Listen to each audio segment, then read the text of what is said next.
Salam, hər vaxtınız xeyir. Kolloquiuma hazırlıq məqsədi ilə ehtimal nəzəriyyəsi, riyazi statistikaya aid bu gün sualların izahını verəcəm. Gəlin birlikdə baxaq. 3 silahdan hədəfə atəş açılmışdı. Onların hədəfi vurma ehtimalları uyğun olaraq 0.7, 0.85 və 0.9-dur. Hər 3 silahın hədəfi vurma ehtimalını tapın. Bu sualı necə yazmalıyıq? P bərabərdir. Deməli, əgər hər birinin hədəfi vurma ehtimalı, hər 3 silahın hədəfi vurma ehtimalı soruşulursa, elə P bərabər olacaq, P1 vuraq, P2 vuraq, P3. Yəni, 0.7 vuraq, 0.85 vuraq, 0.9. Çünki hər birinin hədəfi vurma ehtimalından söhbət getdikdə elə mümkün halların sayını götürürük ki, birincinin onsuz da hədəfi vurma ehtimalı 0.7, ikincinin 0.85 və üçüncüsü də 0.9-a bərabərdir. Və bunu da vursaq 0.7-nin 0.9-a vurduqda 0.63, 0.63-ü də vururuq 0.85-ə. Bu deyir 0,10.000-də 5355. Yəni doğru cavab burada A variantına bərabərdir. Daha sonra, Şamaxıda sentyabr ayında çiskinli günlərin sayı 10-a bərabər olarsa, sentyabrın 1-ci, 2-ci və 3-cü günlərində havanın çiskinli olma ehtimalını tapın. Bu suala necə yanaşmaq lazımdır? Ümumiyyətlə, qeyd edək ki, sentyabrda 30 gün var. Sentyabr 30 gündən ibarətdir. Və bunun 10 günü çiskinli keçir. Və mənə də deyir ki, sentyabrın 1-ci, 2-ci və 3-cü günlərində havanın çiskinli olma ehtimalını tap. Deməli, burada ardıcılığı nəzərə almalıyıq. Nəyə görə? Çünki əgər 1-ci gün 30-da 10 çiskinli olma ehtimalıdır. Artıq 2-ci gün bu ehtimal düşəcək 29-da 9-a. Çünki həm çiskinli günlə biri gedir, həm ümumi günlərin sayından. Və 3-cüdə isə 28-də qeyd edirik ki, 8 qalır. Və bunların da ehtimal soruşulduğuna görə təbii ki də 1-ci, 2-ci və 3-cü günlər bir-birinə vurulmalıdır. Yəni bu ehtimallar bir-birinə vurulur. P bərabərdir 30-da 10, vuraq 29-da 9 və vuraq 28-də 8. 30 ilə 10 ixtisar gedir 10-a. Burada qalır 3-də 1, 8 ilə 28 getdikdə 4-də 2, 7 və 3 ilə də 9 ixtisar aparıram 3-ə 3. Sürətdə qaldı 6, məxrəcdə də 29 vuraq 7, yəni 203. Bu sualda da doğru cavab 203-də 6, yəni A variantıdır. Sonra davam edirik 3-cü sualla. Ambara 3 istehsalçı müəssisədən satış üçün qol saatları qəbul olunur. Bütün məhsulların 35%, birinci müəssisədən, 45%, 35% demək birinci müəssisədir. 45% ikinci, 20% də üçüncü müəssisədən gətirilir. Və istehsalçılardan alınan qol saatlarının qüsurlu olması uyğun olaraq 6%, 4% və 7% təşkil edir. Və qeyd olunub ki, mağazada satılacaq bir saatın qüsurlu olması hadisəsinin ehtimalını tapın. Deməli, ilk birinci belə qeyd edeyim. Birinci, ümumiyyətlə, yanaşma tərzimiz bu olmalıdır ki, ümumi məhsullar 100% təşkil edir. Birinci müəssisənin payına düşür %35%. Bu düşdü birinci müəssisənin payına. İkinci müəssisənin payına düşən %45% və üçüncü müəssisənin payına düşən isə %20%-dir.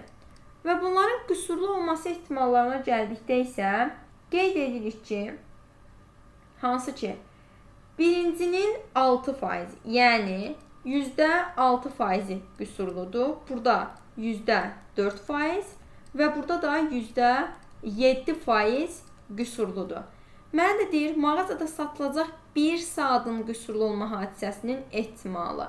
Deməli, əgər birinci müəssisədə qüsurlu saatlar tapılırsa, yəni %35-i vuruq %6-ya. %35 vurulacaq %6-ya. Eyni zamanda bu proses hər bir müəssisə üçün təkrarlanacaq. Üstə gələk. Burada bir P bərabər yazaq. %45 vuraq %4. Bir də üstə gəlsin %20 vurulsun %7.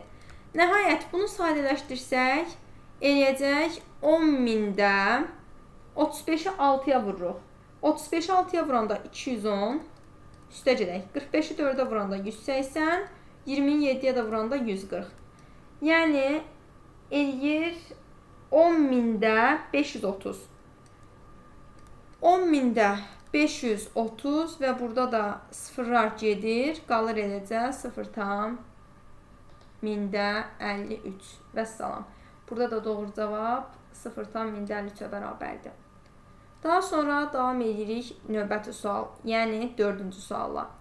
Qeyd olunub ki, ambara 3 istehsalçı müəssisədən satış üçün qol saatları qəbul edir və bütün məhsulun 35% birinci müəssisə, 45% ikinci, 20% isə üçüncü müəssisədən gətirilir. Bu 3-cü, 4-cü suallar oxşarlıq təşkil edir. Eyni ilə 3-cü sualda da qeyd olunub, yəni eyni sualdır. Burada da doğru cavab elə 0,53-ə bərabərdir. Davam edirik növbəti 5-ci sualla. 5-ci sualda qeyd olunub ki, eyni detal emal edən 3 dəzgahın istehsal nisbəti 1, 4, 5 kimidir. Emal edilən çeşidlənməmiş detallardan təsadüfən 2 ədəd götürülür. Bunlardan birinin 3-cü dəzgahda emal edilməsi ehtimalını tapın. Bu suala necə yanaşmalıyıq? İlk birinci bunu qeyd edək ki, deməli, hansı ki, 3-cü dəzgahdan emal edilməsi ehtimalına gəldikdə ümumi nisbətə yanaşsaq 1, 4, 5. Buradan məlumdur ki, deməli, bu nisbətlər cəmi 10-a bərabərdir. 3-cü dəzgahda 10-da 5-dir. Yəni 10-da 5. Və mənə də deyir ki, 2 ədədi götürülür və bunlardan birinin 3-cü dəzgahda emal edilməsi ehtimalını tapın. Deməli, P bərabər olacaq 0,5 vuraq 0,5. Bu da bərabərdir 0,25-ə. Yəni, doğru cavab A variantına bərabərdir. A variantıdır. Sonra 6-cı sualla davam edirik. Qeyd olunub ki, tələbənin birinci imtahanı verməsi ehtimalı 0,9, ikinci imtahanı verməsi ehtimalı 0,8 və üçüncü imtahanı verməsi ehtimalı 0,9-dur. Və tələbənin heç olmazsa bir imtahanı verməsi ehtimalını tapın. Heç olmazsa bir imtahanı vermə ehtimalı necə tapılacaq? Deməli, əgər burada heç olmazsa bir imtahanı vermə bizdən soruşulursa, onda biz bunu tapmaq üçün ümumiyyətlə imtahanı verməmə ehtimalını tapıb aldığımız cavabı 1-dən çıxacağıq. Məsələn, 1-dən P-ni çıxacağıq. Deməli, P bərabərdir 0,9-u vururam 0,8-ə, daha doğrusu verməmə ehtimalı dedim. Verməmə ehtimalı bu sual ümumiyyətlə 2 cür yanaşıla bilər. Biz qeyd edə bilərik ki, məsələn, 0,9 imtahanı verirsə, deməli 0,1 ehtimalından imtahanı vermir. 0,8 ehtimalından imtahanı verirsə, 0,2 ehtimalından imtahanı vermir. 0,9 ehtimalla imtahan verilirsə, 0,1 ehtimalla imtahan verilmir. Və bu da eləyəcək 0, qeyd edirik ki, 1000-də 2. Və nəhayət 1-dən 0,1000-də 2-ni çıxaraq da cavabı tapa bilərik. Bu eləyəcək 0,1000-də 998. Və eyni zamanda ikinci tərz yanaşmamız necədir? P bərabər 0,9 vuraq 0,8 vuraq 0,9. Yəni bu formada da suala yanaşmaq olar. 2 üsulla da suala yaza bilərsiniz. Mən elə məsləhət görürəm ki, birinci qaydada yazmaq daha rahatdır. Çünki baxmayaraq ki, böyük ədədlərlə imtahanda vaxt itirmək yerinəsə, daha qısa və daha konkret yazmaq daha səmərəlidir. Sonra davam edirik 7-ci sualla. 7-ci sualda qeyd olunub ki, tələbənin birinci imtahanı vermə ehtimalı 0,9, ikinci imtahanı vermə ehtimalı 0,8, üçüncü imtahanı vermə ehtimalı 0,9-a bərabərdir. Tələbənin ən azı 2 imtahanı verməsi ehtimallarını tapın. Deməli, burada tələbənin ən azı qeyd edirik ki, 2 imtahanı verməsi ehtimallarının sayına gəldikdə isə bu suala necə yanaşacağıq? Əgər 2 imtahanı verirsə, ən azı 2 imtahanı vermək nə deməkdir? Deməli, 2 imtahanı verdikdə burada müəyyən hallar var ki, həm 3 imtahan verəndə bunun ikisi uğurlu, biri uğursuz olacaq. Həm də hər 3 imtahanı uğurlu verəcək. Deməli, burada yanaşma tərzlərimiz müxtəlif olmalıdır. Necə? Məsələn, birinci, deməli, əgər 2 imtahanı verəsi olsa, 2 imtahanı vermə ehtimalı, məsələn, birinci imtahandan ikinci imtahanı verir. Yəni 0.9 vuraq 0.8. Bir də olacaq vurulsun 0.1. Niyə? Çünki artıq 2 imtahanı verirsə, 3-cü imtahanı verə bilmir. Deməli, 0.9-a 0.8-ə vururuq və nəhayət onu da 0.1-ə vuranda beləcək 0.72. Daha sonra, ikinci hal necədir? İkinci hal olaraq, deməli, bu, belə deyim, birinci ilə 3-cü imtahanı verəcək, yəni 0.9 vuraq 0.9, ikinci imtahanı verəməyəcək. Olacaq vurulsun 0.2. Və 0.9-a 0.9-a və onu da 0.2-yə vurduqda yekun cavab eləyəcək 0.162.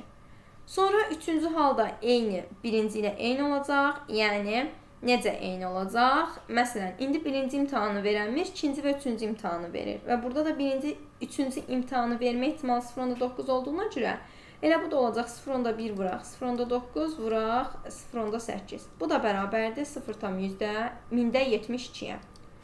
Və bir də hər 3 imtahanı vermə ehtimalı var. Hər 3 imtahanı vermə ehtimalına gəldikdə isə olacaq 0.9 vuraq 0.8 vuraq 0.9. Bu da bərabərdir. 0.9-u 0.9-a vuranda 0.81. Bunu da vururuq 0.8-ə. 0 tam qeyd edirik ki, 648 eləyir. Və nəhayət, ümumiyyətlə, tələbənin ən az 2 imtahanı vermə ehtimalını da tapmaq üçün bunları toplayacağıq. Yəni 0.72 üstə gələk 0.162 üstə gəl. 0.172 və üstə gəlsin 0.648. Bu da bərabərdir. Deməli, yekun cavabımız da eləyəcək 0.954. Və doğru cavab da A variantıdır. Davam edirik 8-ci sualla. 8-ci sualda qeyd olunub ki, deməli, tələbənin bir imtahanı vermə ehtimalı 0.9, yenə də 2 imtahanı vermə ehtimalı 0.8 və 3-cü imtahanı vermə ehtimalı 0.9-dur. Bu dəfə deyir, tələbənin hər 3 imtahanı vermə ehtimalı. Yadınızdadsa, bayaq qeyd elədim, hər 3 imtahanı vermə ehtimalı elə 0.648-ə bərabərdir.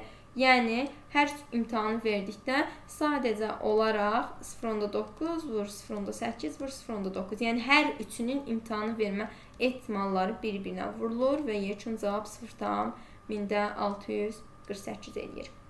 Davam edirik 9-cu sualla. Qeyd olunub ki, yenə də eyni şərtdir. Bu dəfə məndən istəyir tələbənin yalnız bir imtahanı vermə ehtimalı. Tələbənin yalnız bir imtahanı vermə ehtimalına gəldikdə isə hansı ki, tələbə əgər yalnız və yalnız bir imtahanı verirsə, bu zaman verilən imtahanlar içərisində yalnız biri verilməlidir. Məsələn, mən əgər birinci imtahanı verirəmsə, olacaq deməli birinci hal olaraq 0.9 məsələn P1 bərabər 0.9 vuraq. Əgər mən birincini vermişəmsə, məndən yalnız bir imtahanı vermə ehtimalı soruşulursa, deməli digərlərini verəmirəm. Yəni vuraq 0.2, vuraq 0.1. 0.9 vuraq 0.2, vuraq 0.1 mənə verəcək 0.18. Sonra ikinci, yəni P2 bərabərdir. İndi mən birinci imtahanın üçüncü imtahanı vermirəm, ikinci imtahanı verirəm. Yəni 0.1 vuraq 0.8 vuraq 0.1 və bu da deyir 0.8. Və üçüncü hal olaraq P3-ü tapıram. Bu zaman birinci və ikinci imtahan verilmir, üçüncü imtahan verilir. Yəni 0.1 vuraq 0.2 vuraq 0.9. Bu da deyəcək 0.18.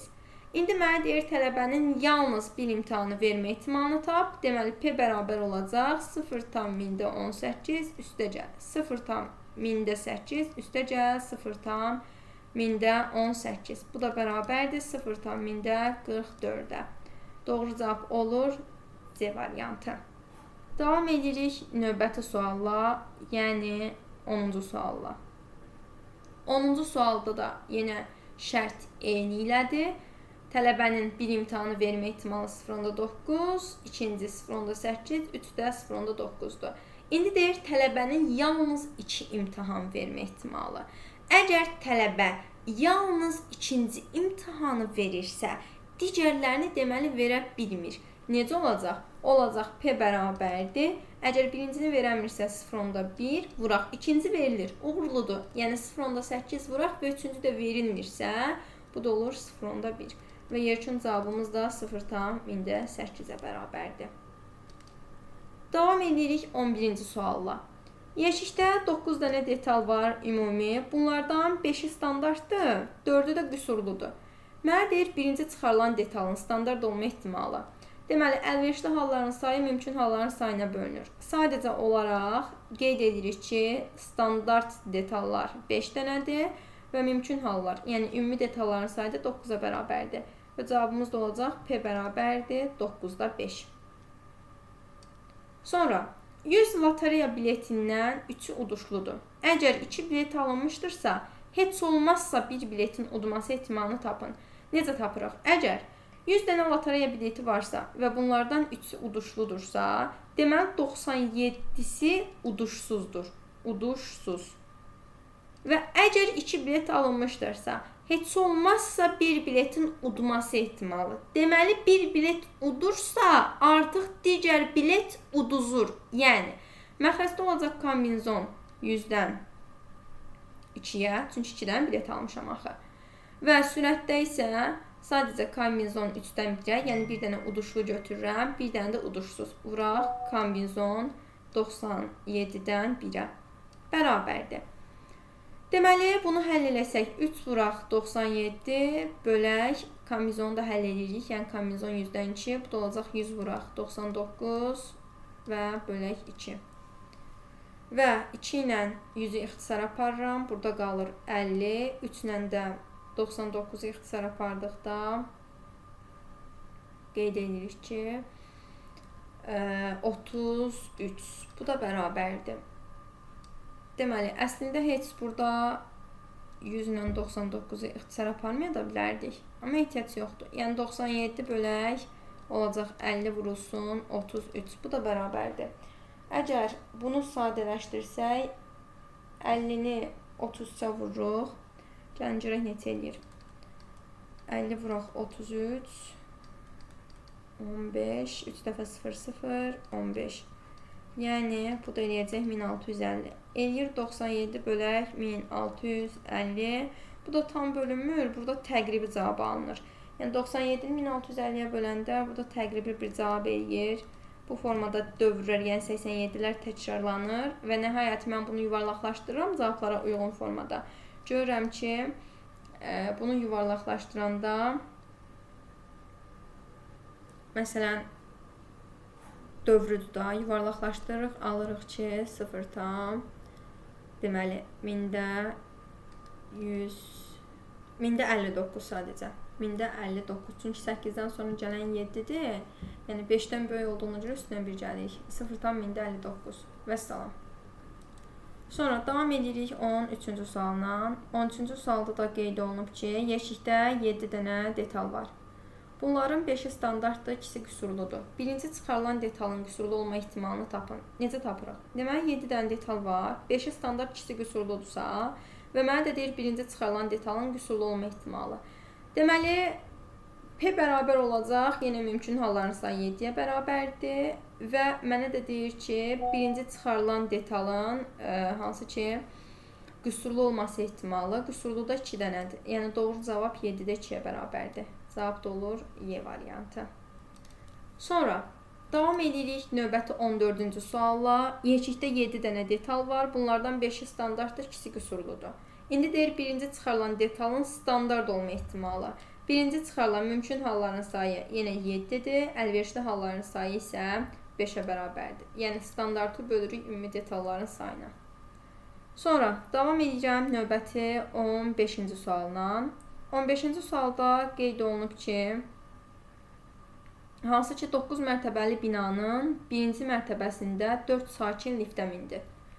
Onların hər biri istənilən mərtəbədə düşə bilər. Yəni, əgər 9 mərtəbəli binadırsa və birinci mərtəbədə 4 sakin liftə minibsə, deməli bunlar 8 dənə ümumiyyətlə qeyd edirik ki, mərtəbələrdə düşə bilər. Yəni, 2-ci mərtəbədə də düşə bilər, 3-cü mərtəbədə də, 4-cü mərtəbədə də, 5-ci, 6-cı, 7-ci, 8-ci, hətta 9-cu mərtəbədə də. Lakin birinci mərtəbədə düşə bilməz. Deməli, birinci sakin qeyd edirik ki, düşəcək 8-cində, eyni zamanda 2-ci sakində 8-cində düşəcək, 3-cü sakində 8-cində düşəcək və 4-cü sakində 8-cində düşəcək. Və mənə də deyir, sakinlərin hamısının 7-ci mərtəbədə düşmə ehtimalını tapın. Əgər məndən sakinlərin hamısının 7-ci mərtəbədə düşmə ehtimalı soruşulursa, sadəcə P bərabərdir 1 bölək 4 dəfə 8 bir-birinə vurulur. Yəni 8-in üstü 4. Bu da bərabərdir 1 bölək 8-in üstü 4 nəyə bərabərdir? Deməli, 8-in üstü 4, 64 vuraq 64-dür. Yəni, 4096. Biri də 4096-ya böləsi olsaq əgər, görürük ki, belə bir cavab verilməyib. Yenə də cavabımız təqribi olacaq. Təqribi bölünəcək. Və təqribi də bölünəndə elə cavab olacaq C variantı. Vəssalam. Yəni, təqribi bölünəndə qeyd edirik ki, cavabımız olur 0,100.024. 0,100.024. Vəssalam. Sonra 16-cı sual. 30 tələbədən 10 nəfərin idman dərəcəsi var. Seçilmiş 2 tələbənin idman dərəcəsi olma ehtimalını tapın. Deməli, 30 tələbədən 10 nəfərin idman dərəcəsi varsa və mən 2 dənə tələbə seçirəm. Deməli, məxrəsdə olacaq kombinizon 30-dan 2-yə. Və deyir, bu 2 tələbəni elə seçməliyəm ki, bu 2 tələbənin ikisində, yəni idman dərəcəsi olmalıdır da. Buna görə də əgər 10 nəfərin idman dərəcəsi varsa, sürət olacaq kombinizon sadəcə olaraq 10-dan 2-yə. Vəssalam. Bunu da həll eləsək, 10 vuraq 9 bölək 2 sürətdə eləyir. 30 vuraq 29 bölək 2 də məxrəcdə. Bunu sadələşdirsək 2-lər zaten gedir. 10-dan 30 ixtisar aparsam 3, 3-dən 9 ixtisar aparsaq 3. Cavabımız deyir 29-da 3. Vəssalam.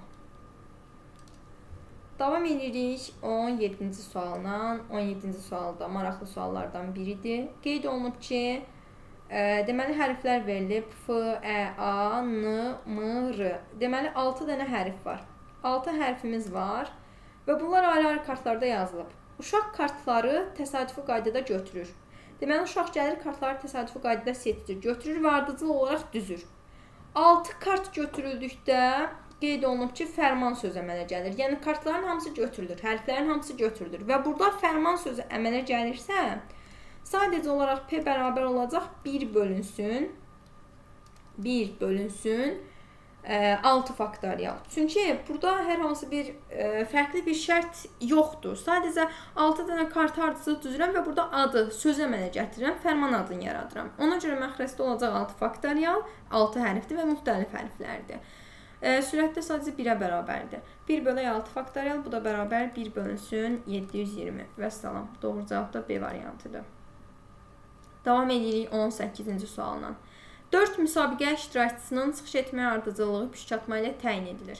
Püşkatma nəticəsində neçə variant mümkündür? Deməli, əgər 4 müsabiqə iştirakçısı varsa, bunlar ardıcıl formada püşkatırlar. Məsələn, ardıcıl formada püşkatıramsa, birincinin ümumiyyətlə, yəni belə qeyd eləyək ki, birincinin çıxış etməsi 4 haldır. Yəni, əgər birinci çıxış edirsə, 4 halın 4-ü də burada qeyd edirik keçərlidir. Sonra olacaq 3, sonra 2, sonra 1. Azala-azala gedəcək. Çünki burada bir ardıcıllıq var. 4 dənə müsabiqə iştirakçısıdırsa və bunlar püşkatma ilə təyin olunublarsa, birincinin təyin olunması 4 dənədir. Yəni 4 iştirakçı 4-ü də təyin oluna bilər. Artıq mən birincidə birini seçmişəmsə qalıb 3-ü. 3-ü təyin oluna bilər, sonra 2-si, sonra da 1-i. Bunun da hasilini tapırıq. Cavabımız deyir 24. Vəssalam. Sonra davam edirik növbəti 19-cu sualla. Qeyd olunub ki, şahmat yarışında 14 nəfər iştirak edir. Əgər istənilən iki iştirakçı bir-biri ilə yalnız bir oyun oynayırsa, yarışda cəmi neçə oyun keçirilib? Deməli, ümumiyyətlə, belə tip suallar hazırlıq vaxtı da qarşımıza çıxırdı. Abituriyent hazırlığı vaxtı əsasən fotoşəkillərin bir-birlərinə ötürülməsi məsələsi idi ki, ümumiyyətlə, burada ehtimal necə tapılır? Daha doğrusu, mənə deyir, yarışda cəmi neçə oyun keçirilib? Ümumi oyunların keçirilməsi bizdən soruşulur. Ümumiyyətlə, yadda saxlayın ki, bu oyunların sayını müəyyənləşdirmək üçün n vuraq, n çıxaq 1 bölü 2 düsturundan istifadə olunur. Niyə? Çünki əgər iki iştirakçı bir-biri ilə yalnız bir oyun oynayırsa, 14 nəfər iştirakçı 13 nəfərlə oynayacaq. Yəni, bir nəfər mən oynayıram növbəti birindən. 14 nəfərdirsə, bu 13 nəfərlə deməli, oyun təşkil edə bilər.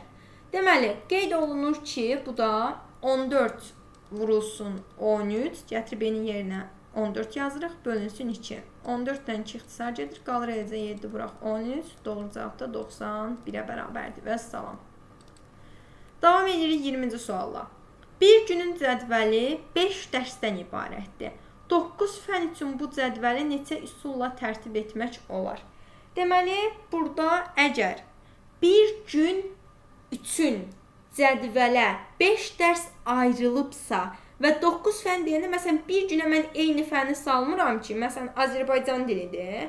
Mən bir günə 5 dərsi də Azərbaycan dili yazmayacağam. Burada bir şərt var. Yəni, gün ərzində sadəcə olaraq, məsələn, müəyyən şərt olduğuna görə fənlərdə Azərbaycan dilidir və yaxud nə bilim riyaziyyat, ola bilər kimya, biologiya, coğrafiya. Yəni bu formada mən bir gün belə bir dərs cədvəli yazmışam.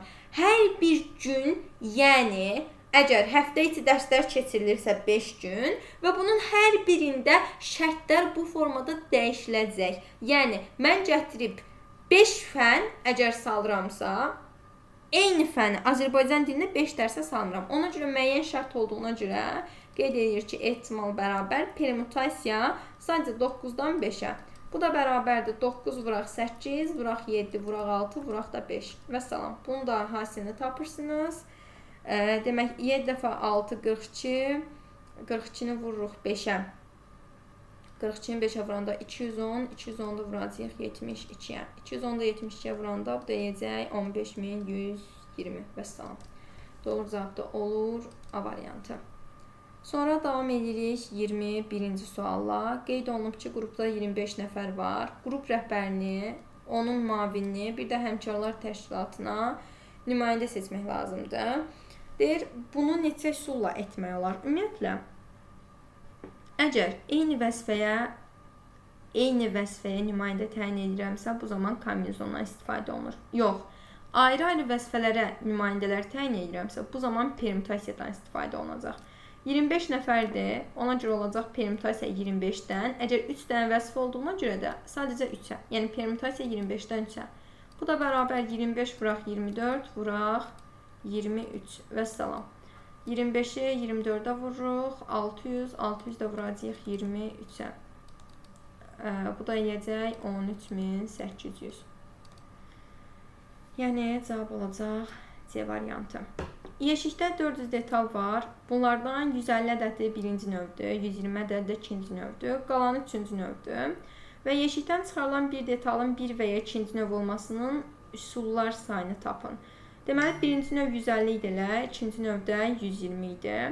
Sadəcə olaraq məndən üsullar sayı soruşulduğuna görə elə 150 ilə 120-ci toplayıram. Çünki birinci və ikinci növ soruşulduğuna görə 150 ilə 120-ni toplayırıq. Bu da eləyir 270 və salam. Belə bir sadə sualdır.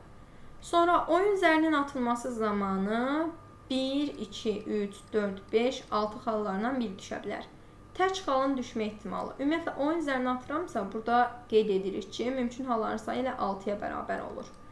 Və digər tək xallara gəldikdə tək ədədlərimiz 1-dir, 3-dür və 5-dir. Ona görə olacaq P bərabər 6-da 3, yəni 2-də 1 və salam. Sonra sorğuya 16 dənə kişi, 14 dənə qadından ibarət qrup cəlb olunur. Və mənə deyir ki, sorğu aparılan 3 nəfərin hamısının kişi olma hadisəsinin ehtimalı. Cəmi görürəm ki, burada 30 nəfər var. Və bu 30 nəfərdən 16-sı kişidir, 14-ü də qadındır. Və əgər sorğu aparılan zaman 3 nəfər seçilirsə, məxəstə yazılır kombinezon 30-dan 3-ə. P bərabər kombinezon 30-dan 3-ə. Və bunların hamısının kişi olma ehtimalına gəldikdə sürət olacaq sadəcə kombinezon 16-dan 3-ə. Bunu da həll eləsək sadəcə olaraq yadda saxlayın, yəni hər ikisində kombinezon olduğuna görə məxrəcdə, yəni bu 3 əmələ gəlir də, 3 vuraq, 2 vuraq, 1 eyni zamanda burada da. Ona görə heç bunları yazmıram. Yazıram sadəcə 16 vuraq 15, vuraq 14, bir də bölünsün. Elə 30 vuraq 29, vuraq 28. 14 ilə 28 ixtisar aparanda burada qalacaq 2 və 15 ilə 30 ixtisar aparanda 2. Bu 2 ilə də 16 gedəcək, qalacaq sürətdə 4.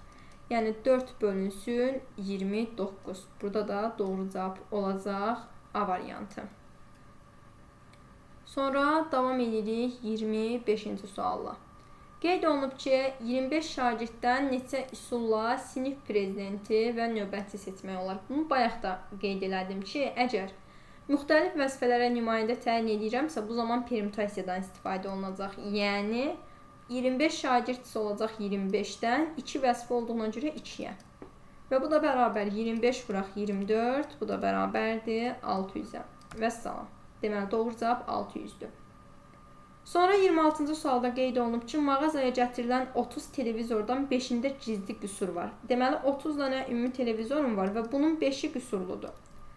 Və mənə də deyir ki, 2 televizorun qüsursuz olması. Əgər 5-i qüsurludursa, 25-i qüsursuz olacaq. 5-i qüsurludursa, 25 olacaq qüsursuz. Və əgər alınan 2 televizorun qüsursuz olması hadisəsinin ehtimalı məndən soruşulursa, deməli, necə yazacağam?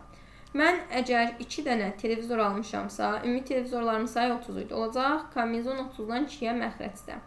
Sürətdə qüsursuzlar soruşulduğuna görə, sürətdə də olacaq kombinezon 25-dən 2-yə.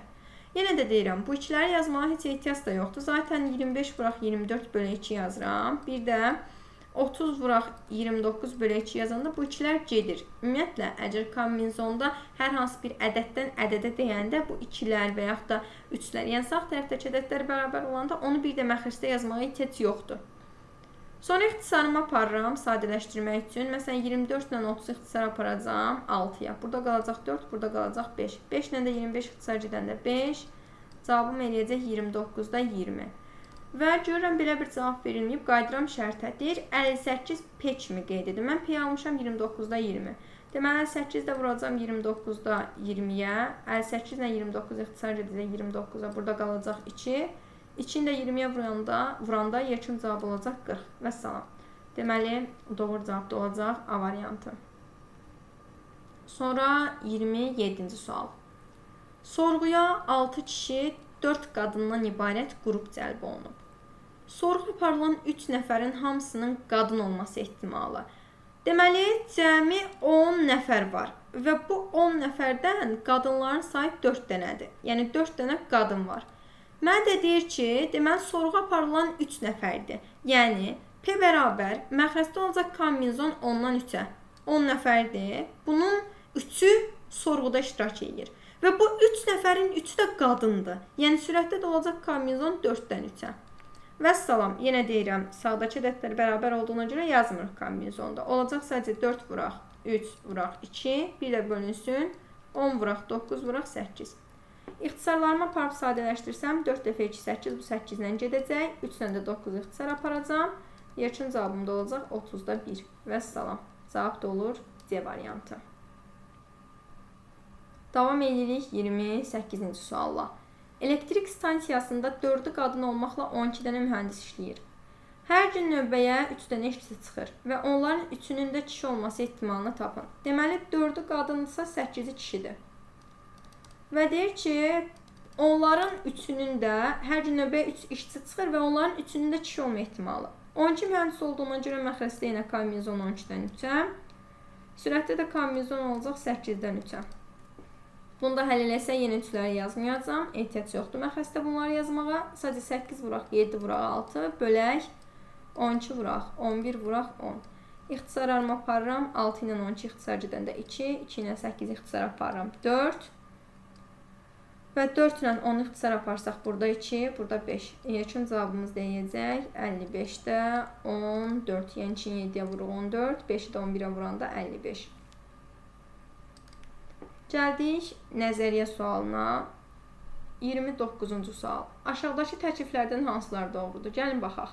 A hadisəsinin ehtimalı bu hadisə üçün əlverişli olan elementar hadisələrin sayının bütün eyni imkanlı elementar hadisələrin sayına olan nisbətinə deyilir. Deməli, bəli.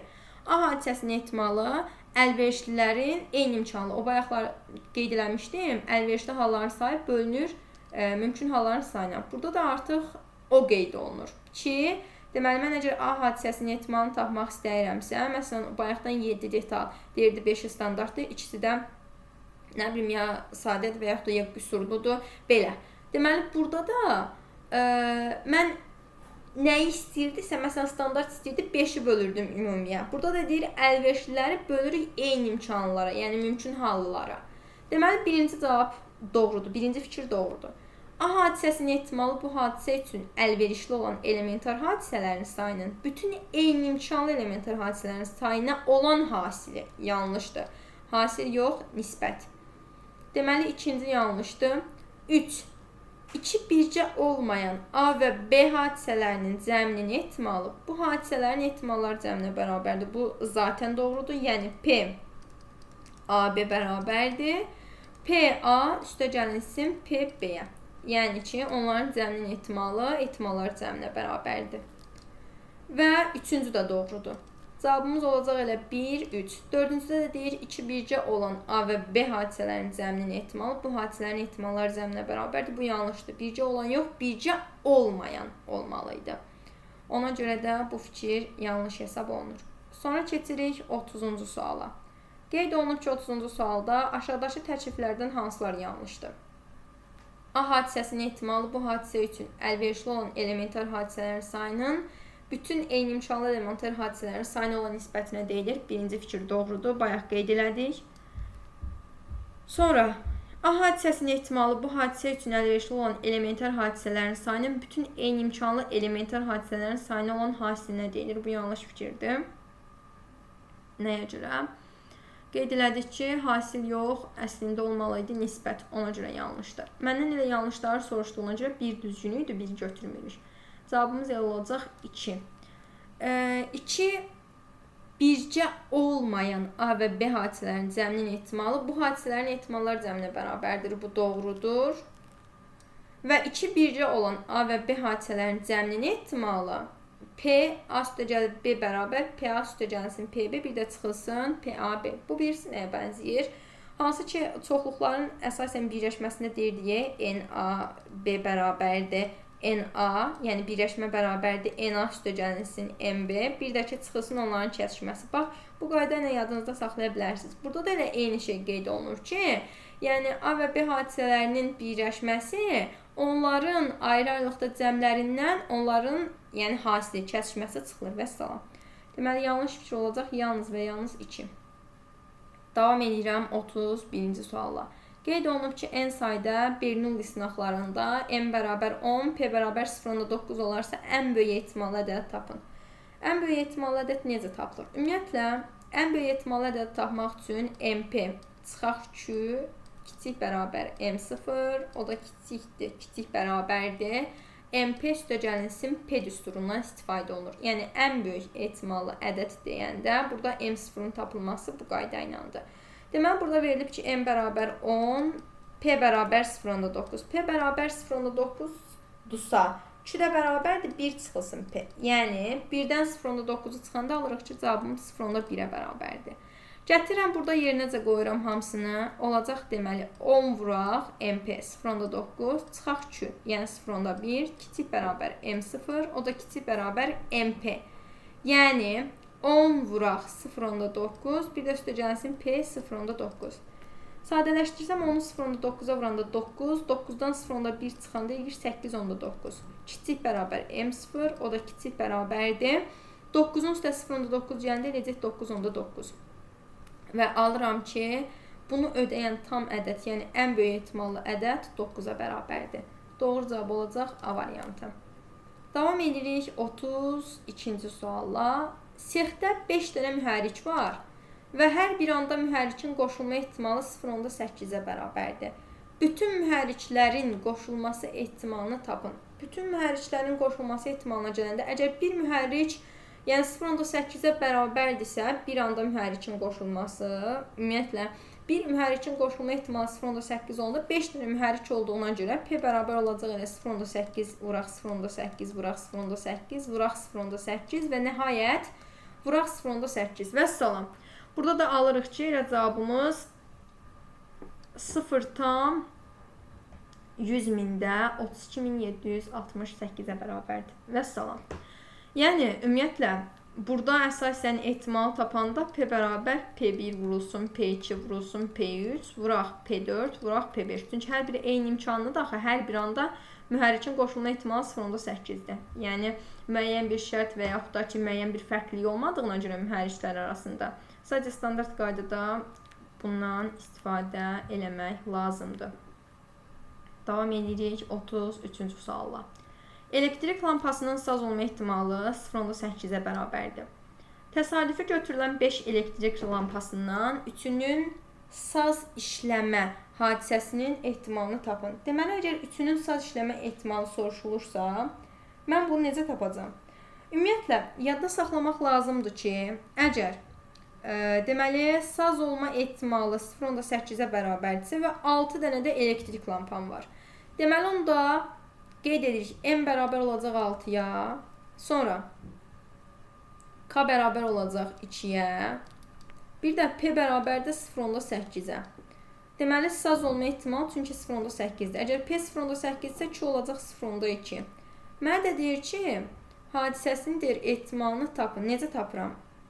Ümumiyyətlə, bu ehtimalı tapmaq üçün biz əsasən hansı düsturdan istifadə edəcəyik? Bernoulli düsturundan istifadə edəcəyik. Bernoulli düsturumuzu yadımıza salırıq. Yəni, P bərabər kombinizon N-dən K-ya vuraq. Olacaq P-nin üstündə qeyd edirdik ki, K vurulsun, Q-nin üstündə N çıxaq K. Düsturundan istifadə olunur. Gətirib yerinə qoysam olacaq kombinizon 6-dan 2-yə vuraq. P-nin üstündə, yəni heç P yazmağa da ehtiyac yoxdur burada.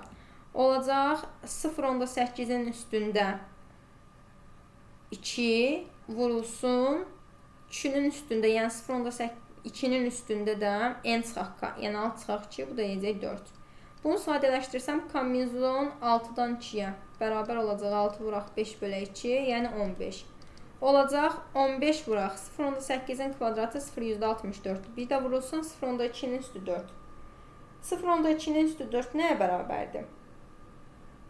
0.2-nin üstü 4 də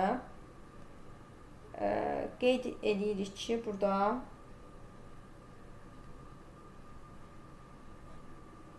0.2-nin üstü 4. 0.4-ü, daha doğrusu 0,4-ü vursa 0,4-ə.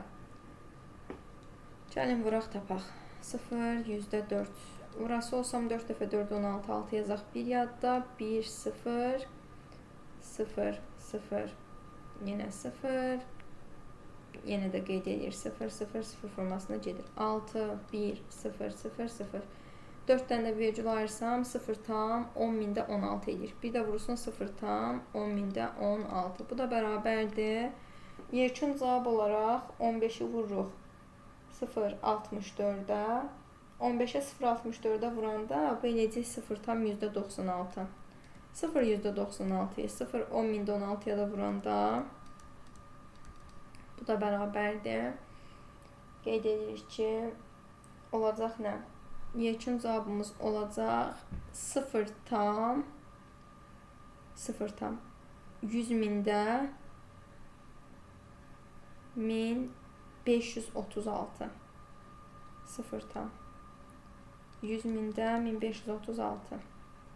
Yəni doğru cavab olacaq C variantı. Davam edirik 35-ci sualla. Əgər 1000 sayda sınağın hər birində A hadisəsinin baş vermə ehtimalı 0,1000-3-ə bərabərdirsə, hadisənin üst dəfə baş vermə ehtimalını tapmaq üçün hansı düsturdan istifadə olunacaq?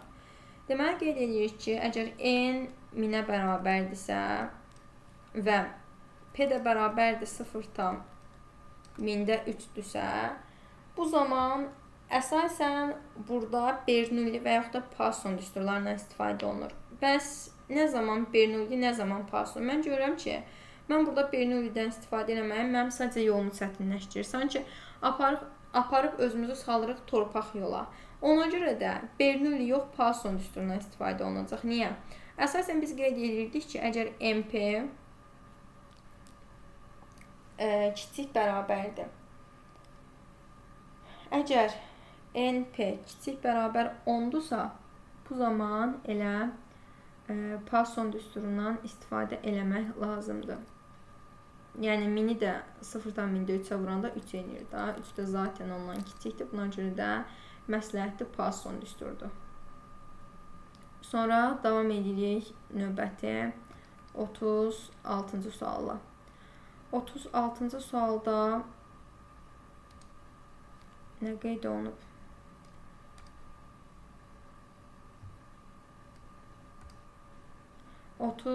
Sual. Qeyd olunub ki, A hadisəsinin bir sınaqda baş vermə ehtimalı 0,3-ə bərabərdir. 4 asılı olmayan sınaqda A hadisəsinin 3 dəfə baş vermə ehtimalını tapın. Deməli, bu suala necə yanaşmaq lazımdır, necə yazmaq lazımdır? Ümumiyyətlə qeyd edirdik ki, əsasən belə verildikdə Bernoulli düsturundan istifadə eləmək lazımdır. Yəni, qeyd edirik n bərabərdir 4-ə, sonra k bərabərdir 3-ə, p bərabərdir 0,3-ə və deməli 2 də olacaq 1 çıxaq 0,3, yəni 0,7. İndi mən burada yenə də Bernoulli düsturunu yazacağam. Yəni p bərabər kombinizon n-dən k-ya. Ümumiyyətlə hər dəfə bir məsələni həll edəndə düsturu yerinə yazmaq, hər dəfə yazmaq göz yaddaşından asılı olaraq artıq beynə yazır düsturu. Yəni, həm göz yaddaşından hopur, həm də təkrarən yazanda algoritm formasında elə bir adət halına çevrilir düstur. Ona görə də hər həll edəndə düsturu yazsanız daha yaxşı olar. Kombinizon n-dən k-ya vuraq. P-nin üstündə k vurulsun, q-nin üstündə n çıxılsın k. Düsturundan istifadə olunur. Bu da bərabərdir. Olacaq kombinizon 4-dən 3-ə vurulsun. P-nin üstündə, yəni 0,3-ün üstündə 3 vuraq. Q-ün, yəni 0,7-nin üstündə 4 çıxaq 3. Bu da yiyəcək 1. Bərabərdir. Kombinizon 4-dən 3-ə bizə verəcək sadəcə 4. 0,3-ün kubu da mənə verir 0,1000-27. Bir də vurulsun 0,10-7. Və salam.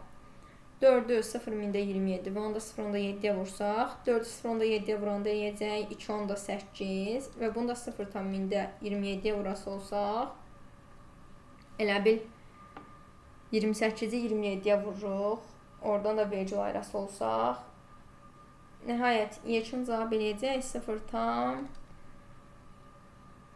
qeyd edirik ki, 10.756. Yəni, cavab olacaq Y variantı. Davam edirəm 37-ci sualla. Texniki nəzarət şöbəsi 10 dənə detalı yoxlayır və detalın standart olması ehtimalı 0,88-ə bərabərdir. Standart qəbul olunacaq detalların ən böyük ehtimallı ədədini tapın deyir. Deməli, necə tapacağım, bu suala necə yanaşacağım? 10 dənə detal yoxlayır və bunun standart olma ehtimalı, yəni P bərabər 0,88-ə, n də bərabərdir 10-a. Əgər n 10, p 0,88-ə bərabərdirsə, buradan məlumdur ki, artıq q də bərabərdir 0,12-yə. Yenə ən böyük ehtimal ədəd üçün düsturumu yazacağam. Yəni, mp çıxaq q kiçik bərabər m0, bir də kiçik bərabər olacaq mp üstəgəlsin p. Gətirib yerinə qoyası olsam 0,88 vuraq p. Daha doğrusu p 10'dur. P 0,88, n 10. 0,88 vuraq n. Çıxaq q, yəni 0,12, kiçik bərabər m0.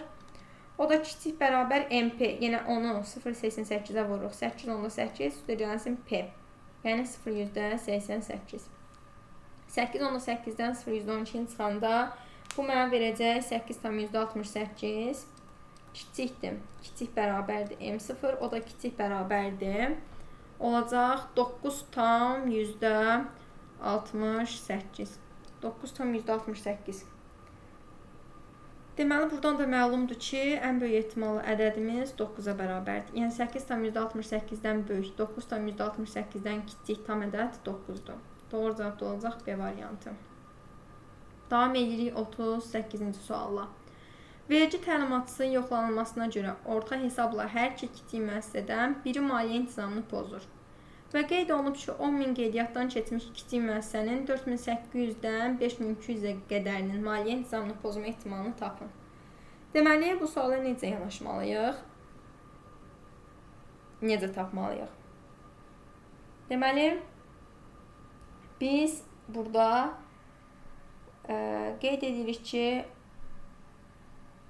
Maurer Laplace'ın düsturundan istifadə eləməliyik. Maurer Laplace'ın düsturundan istifadə edəcəyik, amma necə yanaşmalıyıq? Ümumiyyətlə, Maurer Laplace'ın düsturuna əsasən phi x deməli P bərabər olacaq phi x 2 çıxılsın phi x1. Mən bunu tapmalıyam.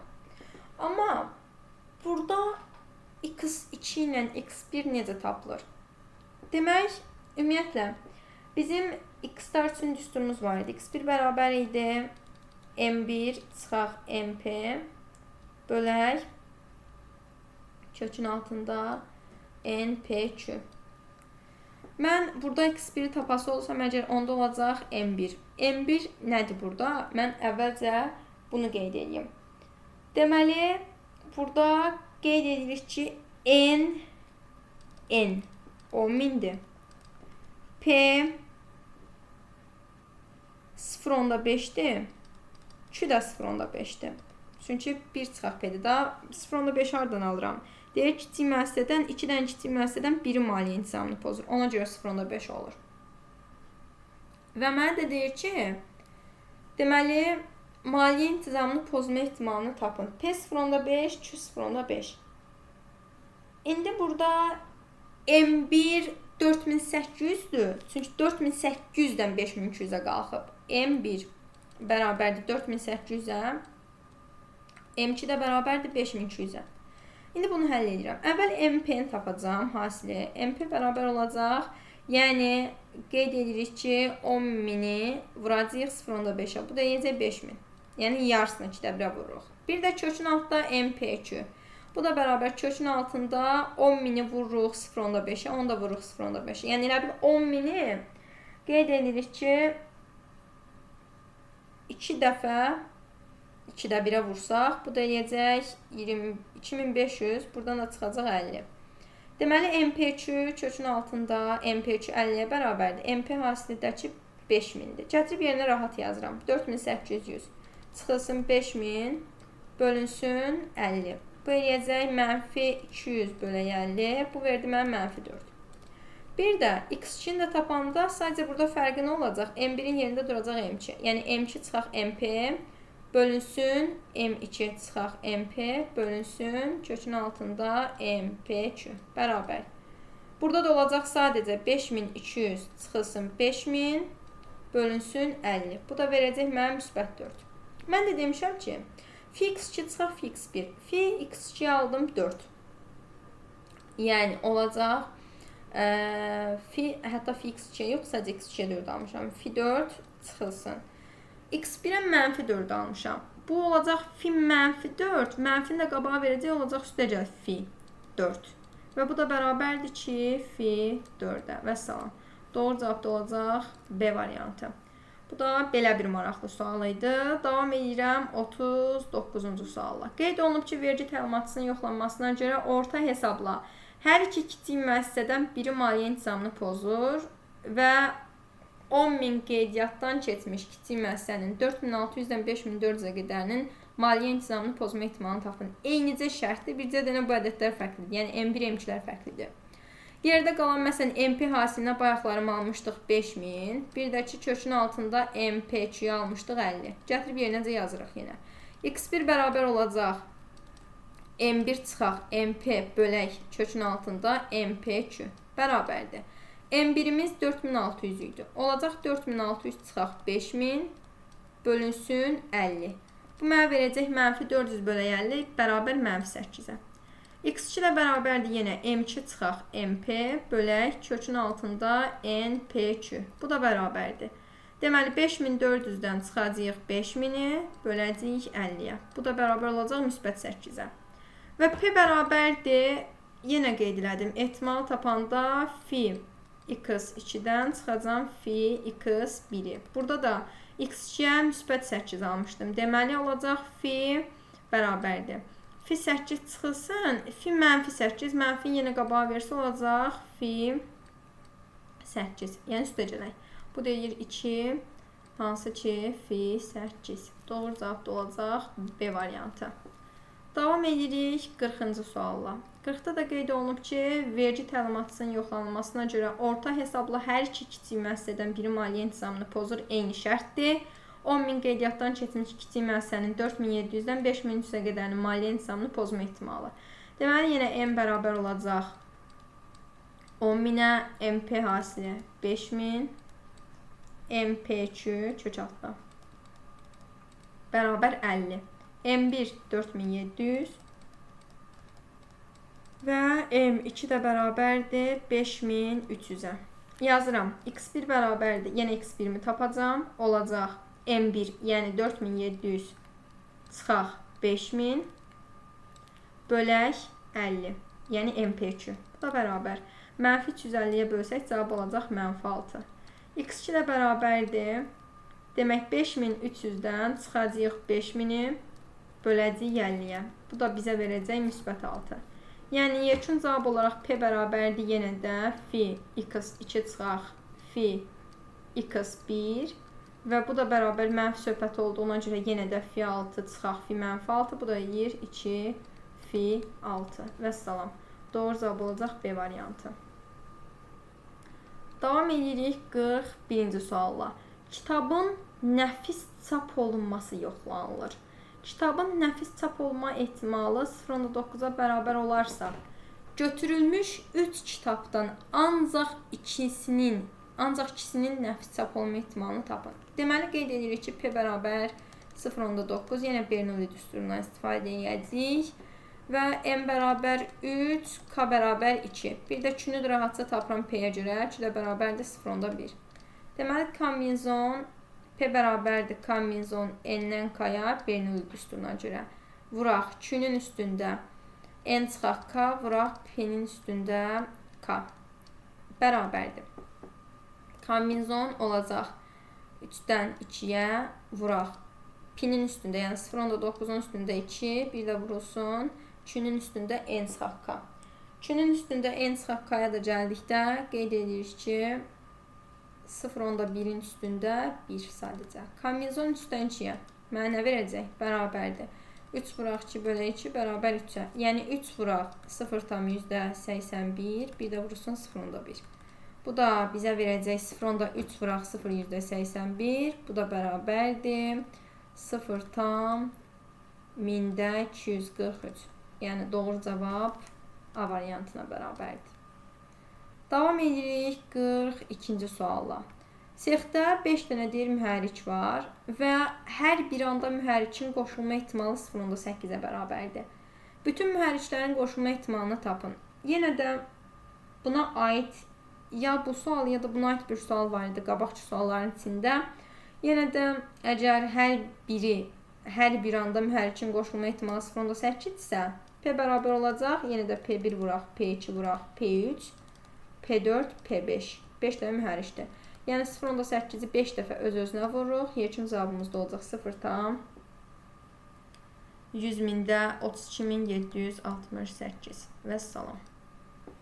Davam edirik 43-cü sualla. Texniki nəzarət şöbəsində detalın rəngli olması yoxlanılır. Detalın rəngli olması ehtimalı 0.8-ə bərabərdir. Götürülmüş 2 detaldan ancaq birinin rəngli olma ehtimalı.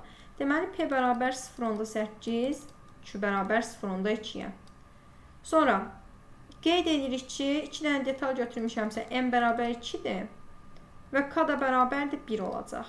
Və yenə də P bərabər kombinezon N-dən K-ya vurulsun. P-nin üstündə K vuraq, Q-nin üstündə N çıxaq K. Bu da bərabər. Sadələşdirsəm, kombinezon N-dən K, yəni 2-dən 1 vuraq. P-nin üstündə, yəni 0,8-in üstündə olacaq K, yəni 1 vurulsun, Q-nin üstündə, 0,2-nin üstündə N çıxaq K. 2-dən 1 çıxanda zaten 1 eləyir. Kombinezon 2-dən 1-ə 2-yə bərabərdir. Yəni 2 vuraq 0,8 vuraq 0,2. Bu da mənə verəcək 0,32 və salam. Doğru cavabımız olacaq C variantı. Sonra 44-cü sualla davam edirik. Batareya hərbi obyektdə 6 dənə atəş açıb. Deyir, bir atəş zamanı güllənin hədəfə dəymə ehtimalı 0,6-ya bərabərdir. Hədəfə dəyən güllənin ən böyük ehtimalı ədədini tapın. Deməli, M bərabər 6. P bərabər 0,6 olacaq. Və Q də bərabərdir 0,4. İndi yenə də ən böyük ehtimalı ədəd üçün düsturdan istifadə edəcəyik. MP çıxaq Q, kiçik bərabər M0, kiçik bərabərdir MP üstəgəlsin P. Deməli, sadələşdirsəm, 6-nı vuracam 0,6, çıxaq Q, yəni 0,4, kiçik bərabər M0, o da kiçik bərabər MP. Yəni 6-nı 0,6-ya vururuq, 3,6, bunu da üstündən P-in gəlir 0,6-nı. Deməli, 3,6-dan 0,4 çıxanda 3,2 kiçik bərabər M0, o da kiçik bərabər də olacaq 4,2. Və bunu ödəyən ən böyük ehtimal ədəd də, tam ədəd də 4-ə bərabərdir. Deməli, doğru cavab olacaq D variantı. Davam edirik 45-ci sualla. Standart detalın avtomat dəzgahında düzəlmə ehtimalı 0,7-dir. Yəni, P bərabər 0,7-yə. Təsadüfi götürülən 5 detalın standart olmasının ən böyük ehtimal ədədi. M bərabər 5 və Q də bərabər 0,3.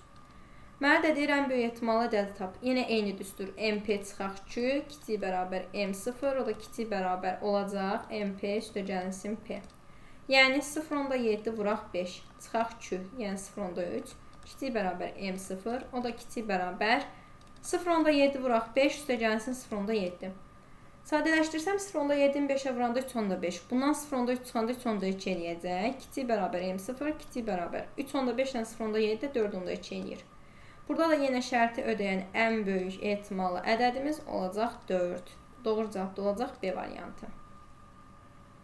Davam edirik 46-cı sualla. Qeyd olunub ki, satış üçün 7 dənə əmtənin hər birinin satılma ehtimalı 0,6-ya bərabərdir. Deməli, yenə də M bərabərdir 7, sonra qeyd edirik P bərabər 0,6, Q də bərabərdir 0,4. Əmtə nümunələrinin satış üçün yararlı hesab olunan ən böyük ehtimalı ədədi. Yenə MP çıxaq Q, kiçik bərabər M0, kiçik bərabər MP üstəgəlsin P. Yəni 0,6 vuraq 7, çıxaq 0,4, kiçik bərabər M0, kiçik bərabər 0,6 vuraq 7 üstəgəl 0,6. 0,6-ın 7-yə vuranda 4,2. Bundan 0,4 çıxanda eləyəcək 3,8. Kiçik bərabər M0, kiçik bərabər 4,2 ilə 0,6-nı toplayanda 4,8 eləyir cavabımız. Yəni, burada da şərtimi ödəyən ən böyük ehtimalı ədəd M0 bərabərdir 4-ə. Yəni, doğru cavab B variantıdır. Nəhayət, davam edirik 47-ci sualla. Bank 6 fermer təsərrüfatına faizsiz 10 il müddətinə kredit verir. Deməli, 6 fermer təsərrüfatımız var. Və M bərabər olacaq 6-ya. Hər bir fermerin 10 il müddətinə alınan məbləği geri qaytarılması ehtimalı 0,8-dir. Yəni, P bərabər 0,8. Q da olacaq 0,2.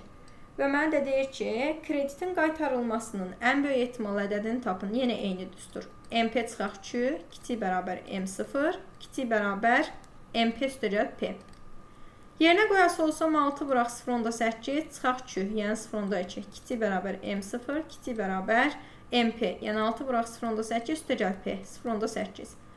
6-yı 0,8-ə vuranda 4,8, bundan 0,2 çıxanda eləyəcək 4,6. Kiçik bərabər M0, kiçik bərabər 4,8 ilə 0,8 toplayanda 5,6 eləyəcək. Alırıq ki, M0 da bərabər 5-ə, yəni 4,6-dan böyük, 5,6-dan kiçik, yəni böyük tam ədədimiz 5-dir. 48-ci sual. Batareya hərbi obyektə 6 atəş açmışdı. Bir atəş zamanı güllənin hədəfə dəymə ehtimalı 0.2-dir. Yəni M bərabər 6 və P bərabər 0.2. 3 də bərabər olacaq 0.8-ə. Mənə də deyir ki, hədəfə dəyən güllənin ən böyük ehtimal ədədini tapın. Hədəfə dəyən güllənin ən böyük ehtimal ədədini necə tapırıq? Yenə eynicə düsturdan istifadə edəcəyik. Yəni NP çıxaq Q kiçik bərabər M0 kiçik bərabər MP üstəgəl P. Yəni hər dəfə mən düsturu niyə yazıram? Yazıram ki, yadınızda daha yaxşı qalsın. Ümumiyyətlə, yenə qeyd edəcəm. Düsturun, riyaziyyatın, riyazi nəzəriyyənin daha yaxşı yadda qalmaq üçün onu dönüb yazaraq tətbiq eləmək lazımdır. Demək, MP 6-nı vuruq 0.2-yə, çıxırıq 2-nü, yəni 0.8-i. Kiçik bərabər M0, bir də 6 vurulur 0.2-yə, 1.2, üstünə də P-ni, yəni 0.2-ni gəlirik. 6-nı 0.2-yə vuranda 1.2, bundan 0.8 çıxsam 0.4 qalacaq. Kiçikdir M0, o da kiçikdir 1.4. Şərtimi ödəyən ən böyük ehtimal ədədim 1-ə bərabərdir. Doğru cavab da olacaq D variantı. Sonra 49-cu sual. Texniki nəzarət şöbəsi 10 detalı yoxlayır. Detalın standart olma ehtimalı 0,68-ə bərabərdir. Standart qəbul olunacaq detalların ən böyük ehtimal ədədini tapın. Deməli, qeyd edirik ki, hansı ki 10 dənə detal yoxlayırsa M bərabər 10. Ehtimal, standart olma ehtimalı. Yəni P bərabər 0,68, Q bərabər olacaq 0,32-yə. Ən böyük ehtimal ədəd üçün yenə eyni düstur. MP çıxaq Q, kiçik bərabər M0, o da kiçik bərabərdir. NP üstəgələk P.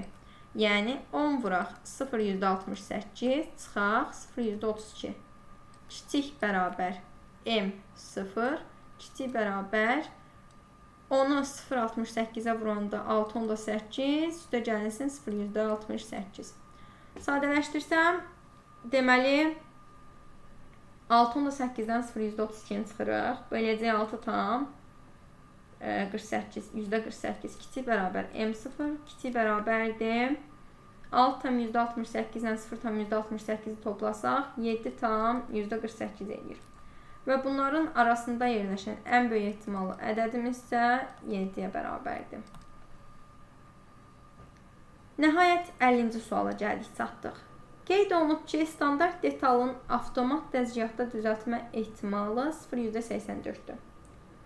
Demək, P bərabər 0,84-də. Və mənə deyir, təsadüfi götürülən 20 detalın standart olmasının ən böyük ehtimalı ədədi. Yəni, M bərabərdir 20-yə. Və alırıq ki, yenə ən böyük ehtimal ədəd üçün düstur. MP çıxaq Q, kiçik bərabər M0, kiçik bərabər MP üstəgəl P. Yəni, burada da Q 0 tam %16-ya bərabərdir. Yəni, 20 vuraq 0,84 çıxaq Q. Yəni 0 tam %16. Kiçik bərabər M0, kiçik bərabər MP. Yəni 20 vuraq 0,84, üstə gəlsin 0,84. Sadələşdirəsi olsa məgər 20-ni 0 tam %84-ə vururuq. 20-ni əgər 0,84-ə vururuqsa, bu bizə nə verəcək? Deməli, 20-ni 0,84-ə vuranda 16.8. 16.8-dən 0 tam %84 çıxası olsam, bu mənə verir. Deməli, nə? 0,16 çıxıram.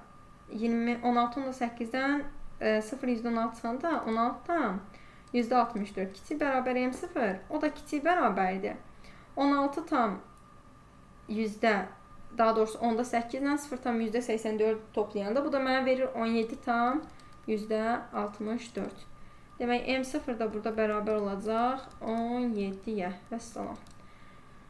Gəldik nəhayət 50-ci suala və bu sualı da izah elədim.